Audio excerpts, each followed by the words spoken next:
अस्सलाम वालेकुम, welcome back. जिस तरह कि मैंने आपको बताया था कि हम हर एक चैप्टर का 10 to 12 मिनट वीडियो समरी हम बनाएंगे हर एक चैप्टर का। तो आज हम वीडियो समरी बनाएंगे एंजाइम का, और इसके बाद सारे चैप्टर्स का इस तरह 10 to 12 मिनट वीडियो समरी बनाएंगे। हो सकता है कि शुरू में आपको अच्छा न लगे कि ये तो बहुत अच्छा नहीं है, लेकिन फिर आप जब 3-4 वीडियो देखेंगे इस तरह हर एक चैप्टर की 2-3 चैप्टर्स की, तो फिर आपको अंदाज़ा हो जाएगा कि ये कितना इम्पोर्टेंट है। तो आइए अब हम एंजाइम के 10 to 12 मिनट वीडियो समरी करते हैं, जिसमें हम 10 मिनट में पूरे एंजाइम चैप्टर के इम्पोर्टेंट पॉइंट्स को इकट्ठे करेंगे और यहाँ पर आपके साथ शेयर करेंगे। तो सबसे पहले जो है एंजाइम के बारे में कुछ ना कुछ बताएंगे कि एंजाइम जो है एक प्रोटीनिशियस स्ट्रक्चर है और ये कम्प्लेक्स स्ट्रक्चर होता है, और इसका काम यही होता है कि किसी भी रिएक्शन जो होता है, कोई भी रिएक्शन जो होता है, उसके लिए जो एनर्जी रिक्वायर होती है वो एनर्जी भी कम करती हैं, और एनर्जी कम करने के साथ साथ ये उस रिएक्शन को जल्दी भी करते हैं। तो इसके बारे में आप जानेंगे। इसमें के बारे में 2 मॉड्यूल्स है। एक लॉक एंड की मॉड्यूल है, जिसमें ये बताया था कि जिस तरह की हर एक की एक लॉक को ओपन करती है, इस तरह हर एक एंजाइम एक सबस्ट्रेट को प्रोडक्ट में कन्वर्ट करती है। एंजाइम यहाँ पर की होती है, substrate is imagine like a lock. तो आपने ये 2 बातें याद रखनी है। मैं जल्दी बोलूँगा, आपने जल्दी इस तरह ही याद करने हैं। फिर इंड्यूस फ्यूट मॉडल आया, इसमें उसने ये बताया कि एंजाइम जो होता है वो इंतहाई रिजिड नहीं होता बल्कि फ्लेक्सिबल होता है, और ये जब कोई एंजाइम आता है तो इस तरह हैंड एंड ग्लव मॉडल जो है, इसको फिर से हैंड एंड ग्लव मॉडल भी इसको कहते हैं, क्योंकि उसमें कोई एंजाइम अगर आ जाए तो इसको फ्लेक्सिबल इतना ज़्यादा रिजिड नहीं होता बल्कि फ्लेक्सिबल होता है। अगर थोड़ा सा ठीक नहीं हो, थोड़ा सा ज्योमेट्री सबस्ट्रेट का ठीक नहीं हो, तो फिर भी उसको ठीक कर बनाने की कोशिश करता है और ख़ुद को इस रिएक्शन को करते हैं। तो इस वजह से यहाँ पर इसको इंड्यूस फ्यूट मॉडल देते हैं, और इसको लॉक एंड की मॉडल बिल्कुल रिजिड स्ट्रक्चर होता है इसके मुताबिक, और इसमें फ्लेक्सिबल होता है। रिएक्शन मैकेनिज्म अगर आप देखें तो रिएक्शन मैकेनिज्म यहाँ सिंपलेस्ट है, लेकिन मैं फिर भी थोड़ा सा डिस्कस करता हूँ। यहाँ पर सबस्ट्रेट ये होती है, और यहाँ पर ये एक्टिव साइट है एक एंजाइम की। यहाँ पर एंजाइम सबस्ट्रेट कम्प्लेक्स बनता है हमारे साथ। यहाँ पर ये इंटरमीडिएट स्टेट है, यहाँ पर ये दोनों मिलके एंजाइम सबस्ट्रेट कम्प्लेक्स बनाती है, और फिर यहाँ पर लास्ट में प्रोडक्ट बनते हैं हमारे साथ। तो ये सिंपल सा चीज़ है जो कि इंपॉर्टेंट इतना नहीं है, लेकिन फिर भी आपने थोड़ा सा याद रखना है। फिर इसके बाद जो मॉलिक्यूलर ज्योमेट्री, जो कि सबसे इंपॉर्टेंट चीज़ है। मॉलिक्यूलर ज्योमेट्री बहुत ज़्यादा डिफरेंट करती हैं, 2-3 चीज़ें डिफरेंट करती हैं। टेम्परेचर है, pH है, और इसके साथ साथ इसका जो मॉलिक्यूलर ज्योमेट्री है, किसी भी एंजाइम की स्पेसिफिसिटी जो होते हैं वो टेम्परेचर पे भी डिपेंड करते हैं। टेम्परेचर भी उसके लिए एक स्पेसिफिक होगा या एक पीक टेम्परेचर होगा, इसके साथ साथ pH भी इसके लिए स्पेसिफिक होगा, और इसके साथ साथ जो मॉलिक्यूलर ज्योमेट्री भी। लेकिन बहुत सारे MCQs में इस तरह आते हैं जो कि आप डायरेक्ट टेम्परेचर और pH को देखते हैं, लेकिन ज्योमेट्री को आप नहीं देखते। तो ज्योमेट्री को भी आपने देखना है। अगर MCQ के ऑप्शन में आ जाए कि एंजाइम स्पेसिफिसिटी किस चीज़ पर डिपेंड करते हैं, तो 2-3 चीज़ें और लिखी होगी, और उसके सबसे ज़्यादा जो चीज़ होता है, सबसे पहली चीज़ जो हम देखेंगे वो है ज्योमेट्री होती है। क्योंकि अगर टेम्परेचर भी आपके साथ ठीक हो, pH भी ठीक है, लेकिन ज्योमेट्री ठीक नहीं है, तो ज्योमेट्री ठीक न होने की वजह से वो फिट नहीं हो रहा। तो फिट जब नहीं होता, तो अगर हम टेम्परेचर ठीक भी करें, pH भी सही, pH भी वही हो जो आइडियल होता है, टेम्परेचर भी वही हो जो इस एंजाइम के लिए होता है, लेकिन अगर ज्योमेट्री उसी तरह न हो तो फिर वो ठीक नहीं होगा। तो सबसे इम्पोर्टेंट जो ऑप्शन है वो ज्योमेट्री है, जो कि आपको याद रखना चाहिए। और इसके बाद है यहाँ पर ये ग्राफ है। यहाँ पर विदाउट एंजाइम जो होता है एक्टिवेशन एनर्जी इतनी ज़्यादा होती है, एक्टिवेशन एनर्जी को कम करते हैं और इतना बनाती है, जिस तरह के आपने यहाँ पर देखा है। और इस तरह फिर यहाँ पर ये एग्जांपल है एनर्जी चेंजेस का। यहाँ पर ये एग्जांपल है कि ये जो कैटालेज एंजाइम की एक्टिविटी है, ये यहाँ पर हाइड्रोजन पेरोक्साइड की जो को इसको टूटने के लिए दरकार होते हैं, तो 86 किलो जूल पर मोल होता है। लेकिन अगर एंजाइम कैटालेज के थ्रू अगर आप करते हैं ये, तो इसको 1 किलो जूल पर मोल होता है। तो इतनी ज़्यादा कमी आती है, और एंजाइम रिएक्शन भी फास्ट होता है। इतनी कम एनर्जी से फिर फास्ट भी रिएक्शन होता है, इसका एक्टिवेशन एनर्जी इतनी ज़्यादा कम होता है। तो एंजाइम का इतना ज़्यादा बैरियर होता है एनर्जी का, और इसको एक्टिवेशन एनर्जी कहती है, जो कि इनिशिएशन करती है किसी भी रिएक्शन के लिए। यहाँ पर है कोपेक्टर एटम ग्रुप ऑफ एटम होता है, या molecule that join with enzyme altering their shape and making them functional. कोई भी एंजाइम होता है और वो एंजाइम के साथ मिलकर जो कि उसका शेप चेंज करता है। इसे स्विच ऑन और स्विच अप का काम करता है ये, और इसके बगैर जो एंजाइम होता है उसको एफओ एंजाइम कहते हैं, और इसके साथ जो एंजाइम होता है उसको कंप्लीट एंजाइम यानी होलो एंजाइम कहते हैं। तो ये भी आपके लिए बहुत ज़्यादा इंपॉर्टेंट है, कभी कभी टेस्ट में आता है कि होलो एंजाइम क्या है और एफओ एंजाइम क्या है। तो एफओ एंजाइम विदाउट कोफैक्टर होता है और होलो एंजाइम विद कोफैक्टर होता है। तो इसके साथ साथ आपका साथ साथ बुक का भी रिवीजन आपके साथ होता है जल्दी जल्दी, और इसके साथ साथ आपका रिएक्शन और ये तेज़ी से आपका एक तरह का रिवीजन भी होता है। तो मैंने इस तरह सोचा है कि ये दोनों काम आपका एक टाइम में हो जाएगा और बहुत जल्दी जल्दी भी हो जाएगा, जिस तरह कि मैं करता हूँ। तो अगर आपको इस तरह क्लू मिले तो फिर आप बहुत आसानी से कर सकते हैं। मैं जल्दी जल्दी बोलूँगा और कम जल्दी जल्दी करूँगा, क्योंकि हम चाहते हैं कि 10 से 12 मिनट में एक वीडियो हो जाए, तो आपका टाइम भी बचत होगा और इसके साथ साथ आपका बुक की रिवीजन भी हो जाएगा। ये बुक बहुत अच्छा है। और if the cofactor is non protein, तो इसको कहते हैं फिर प्रोस्थेटिक ग्रुप। अगर ये कोफैक्टर जो होता है ऑर्गेनिक मॉलिक्यूल होता है तो फिर इसको कोएंजाइम कहते हैं। और इसके साथ साथ एफओ एंजाइम और होलो एंजाइम का भी मैंने आपको बताया। कोएंजाइम में जो होते हैं वो विटामिन होते हैं, विटामिन प्रोड्यूसर होते हैं, जिस तरह कि ये हुआ NAD हुआ, FAD हुआ और NADP हुआ। तो आप मुझे कमेंट में लिखिए कि NAD, FAD और NAD में इसमें कौन कौन से विटामिन है। यहाँ पर अब एंजाइम के नोमेनक्लेचर की बात हो रही है और इसकी क्लासिफिकेशन की बात हो रही है। तो नोमेनक्लेचर तो इसकी ये है कि इसके हर एक एंजाइम के आखिर में हम ASE लगाएंगे। कुछ एंजाइम के बगैर, मतलब कुछ एंजाइम इस तरह होते हैं जो यही इस तरह नहीं होते, जिस तरह के पेप्सिन हुआ, ट्रिप्सिन हुआ। उसके अलावा बाकी सारे एंजाइम के साथ ASE लास्ट में आता है। फिर अब हम नोमेनक्लेचर के बाद क्लासिफिकेशन की बात करें।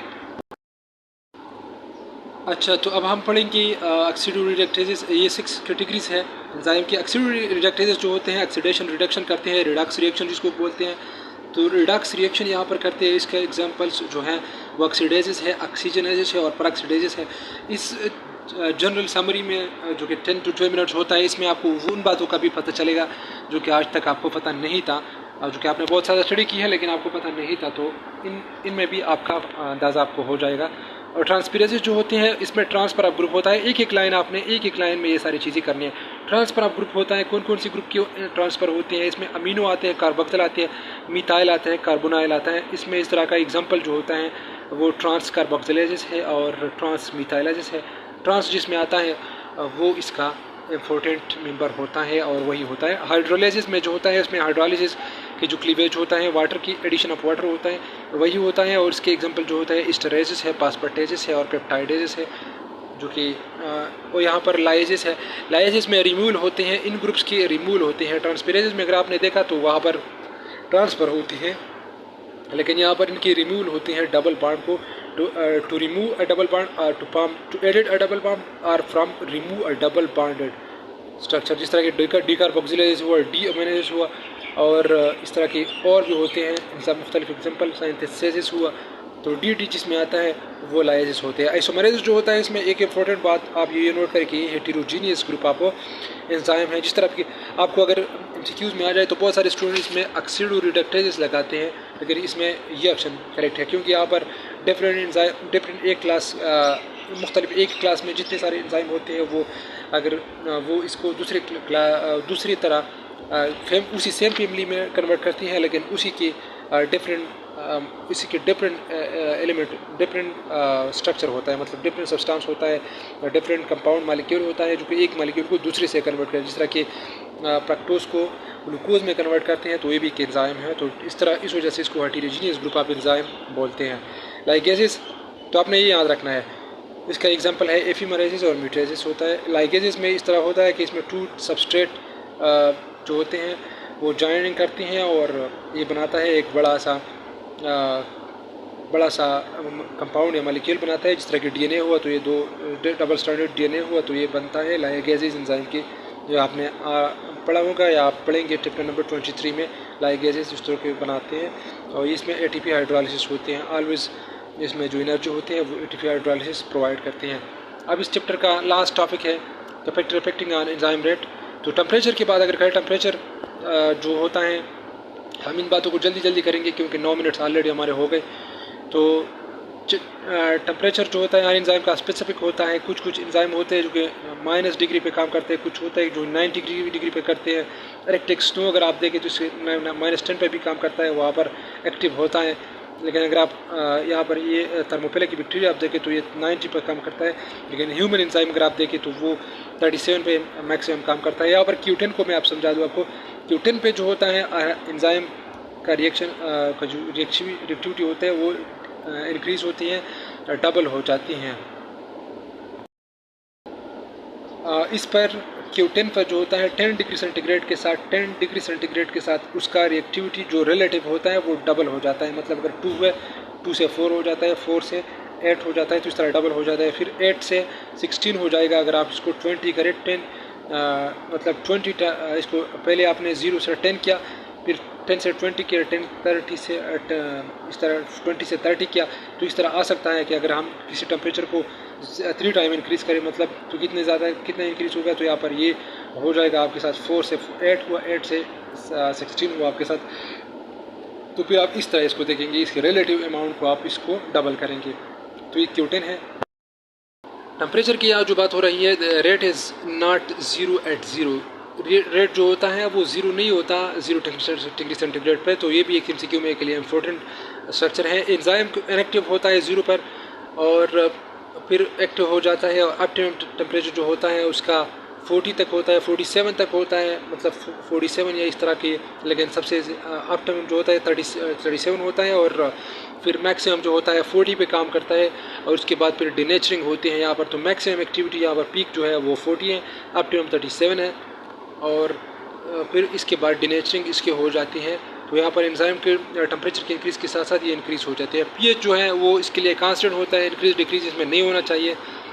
और ये डिफरेंट टाइप एंजाइम यहाँ पर गिवन है, तो ये टेबल आपने याद रखना है।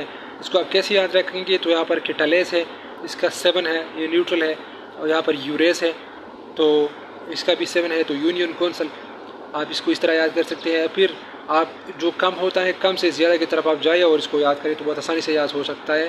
पेप्सिन जो है वो 1.5 टू 1.6 है पेप्सिन का, लेकिन यहाँ पर अगर आप देखें फ्रूटियस का तो ये 1 है। तो आपने ये दोनों याद कर ली कि फ्रूटियस जो है इसका pH 1 है, और पेप्सिन जो है वो 1.2 से 1.6 तक है, ट्रिप्सिन 7.8 टू 8.7 तक है। उस तरह कम से ज़्यादा की तरफ जाए और इस तरह आप इसको याद कर सकते हैं।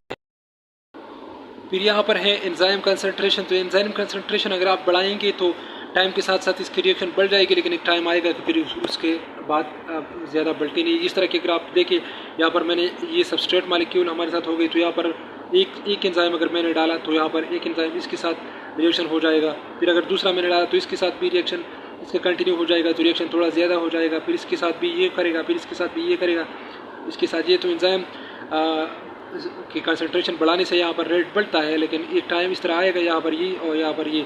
अब अगर मैं एंजाइम डालूँ यहाँ पर तो इसका कोई फ़र्क नहीं पड़ेगा, क्योंकि यहाँ पर कोई और सबस्ट्रेट इस तरह नहीं है। तो इस तरह एक टाइम आता है फिर ज़्यादा नहीं हो जाता।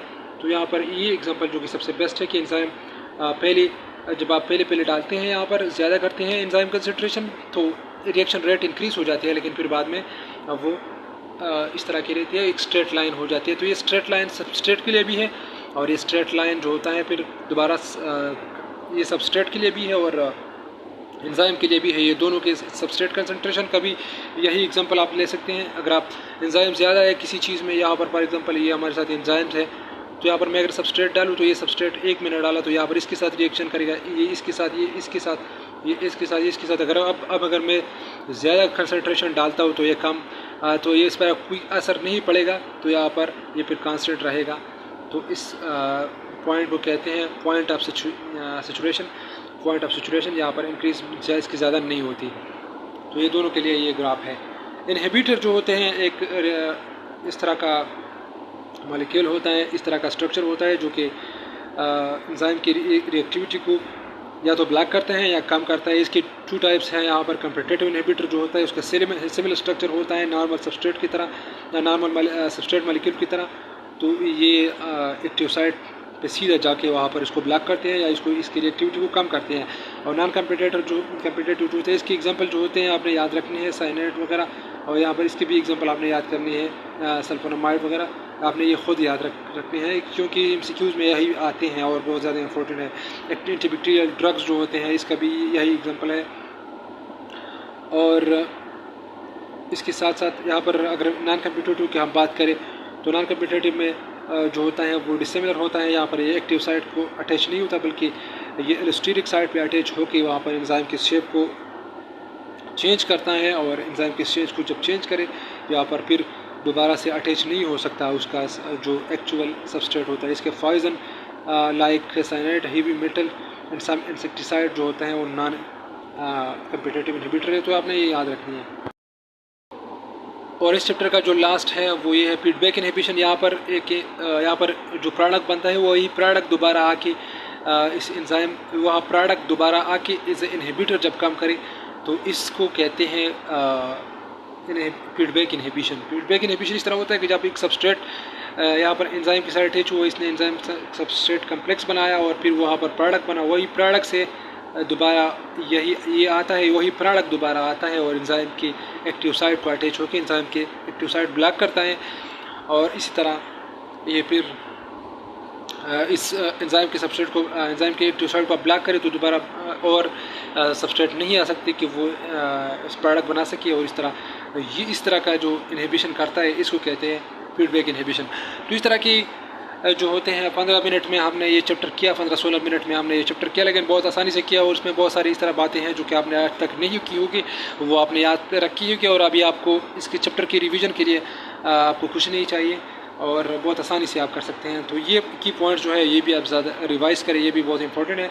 और इस तरह हर एक चैप्टर की हम इस तरह 10 to 15 मिनट वीडियो समरी बनाएंगे और आप लोग के साथ शेयर करेंगे, तो आपको इससे ज़्यादा फ़ायदा होगा और आप फिर किसी भी चैप्टर को बहुत आसानी से रिवाइज कर सकते हैं। बाकी इसकी ज़्यादा फिर हम इसके वाई एग्ज़ाम भी लेते हैं और इसके साथ साथ हम इसके फिर टेस्ट भी लेते हैं, तो इसमें बहुत ज़्यादा क्लियर हो जाता है। लेकिन इस तरह की एक समरी वीडियो आपको देखने की ज़रूरत होती है जो कि आपको गाइडलाइंस मिल सकी और फिर आप इस चैप्टर को भी बहुत अच्छे से रिवाइज कर सकते हैं। Thank you so much.